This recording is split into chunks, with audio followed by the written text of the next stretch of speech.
भाई बहन के अटूट प्रेम और रिश्ते का प्रतीक माना जाने वाला त्योहार रक्षाबंधन हर वर्ष श्रावण मास की पूर्णिमा के दिन मनाया जाता है। रक्षाबंधन से जुड़ी बहुत सी धार्मिक कथाओं में से एक है यमराज और उनकी बहन यमुना से जुड़ी कहानी। किस प्रकार यमुना अपने भाई यमराज को राखी बांधती है, इसका वर्णन शास्त्रों में बड़े ही सुंदर ढंग से दर्शाया गया है। एक पौराणिक कथा के अनुसार भगवान सूर्य नारायण की पत्नी छाया की कोख से यमराज तथा यमुना का जन्म हुआ था। यमुना यमराज से बड़ा स्नेह करती थी। विवाह के पश्चात यमुना यमराज से अपने ससुराल आने के लिए बराबर निवेदन करती थी। माताश्री, पिताश्री, आप दोनों का मेरे ससुराल में आगमन हो चुका है, पर भ्राता यमराज आप एक बार भी मेरे घर नहीं आए। आप एक बार मेरे घर आकर भोजन करो, इससे मुझे बहुत प्रसन्नता होगी। बहन यमुना, अभी तो मैं अपने कार्यों में बहुत व्यस्त हूं। जब भी मुझे समय मिलेगा मैं तुम्हारे घर अवश्य आऊंगा। और इस तरह अपने कार्य में व्यस्त होने की बात कहकर यमराज यमुना के निमंत्रण की बात को टालते रहे। अपने कार्यों में व्यस्त यमराज जी ने अगले 12 वर्षों तक अपनी बहन से मुलाकात नहीं की थी। यमुना बहुत दुखी थी। वो अपने भाई को याद करती थी और उनसे मिलना चाहती थी। फिर वो मदद के लिए देवी गंगा के पास गईं। देवी गंगा, भाई मेरे घर एक बार भी नहीं आए। उनसे मिले 12 वर्ष हो गए हैं।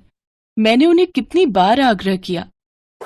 यमुना, तुम चिंता मत करो, सब ठीक हो जाएगा। तुम निश्चिंत होकर घर जाओ, मैं कुछ करती हूँ। देवी गंगा ने यम को उनकी बहन के बारे में याद दिलाया और उनसे जाकर मिलने के लिए कहा।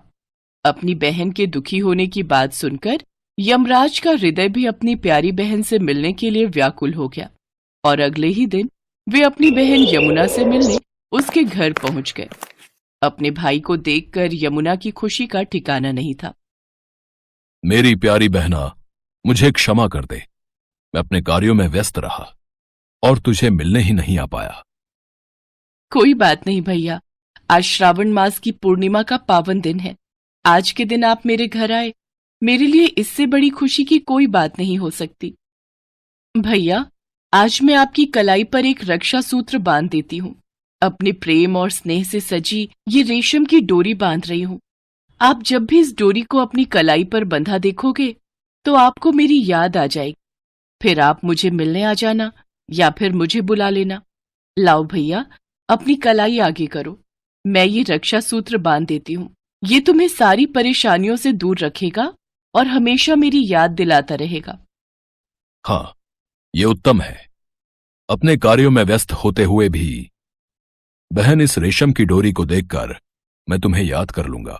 मेरी प्यारी बहना, तू सदा खुश रहे।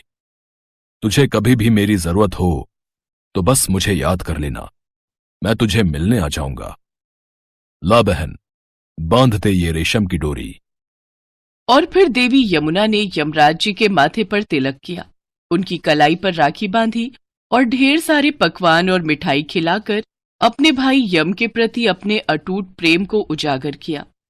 यम अपनी बहन के प्रेम से इतना प्रभावित हुए कि उन्होंने उसे अमरता प्रदान कर दी। इसके पश्चात यमराज अपनी बहन यमुना को ढेर सारे उपहार और आशीर्वाद देकर खुशी खुशी विदा हो गए। कहा जाता है उस दिन से ही रक्षाबंधन के त्योहार की परंपरा शुरू हुई। राखी के अवसर पर भाई अपनी बहनों से मिलने जाते हैं या फिर बहनें अपने भाई के घर आती हैं। इस दिन बहनें अपने भाई को चिरायु बनाने के लिए उनकी कलाई पर राखी बांधती हैं। इसलिए कहते हैं भाई बहन का प्रेम अमर होता है। रक्षाबंधन का त्योहार इसी प्रेम भरे रिश्ते को रेशम की डोरी से बांधकर और भी मजबूत बनाए रखता है।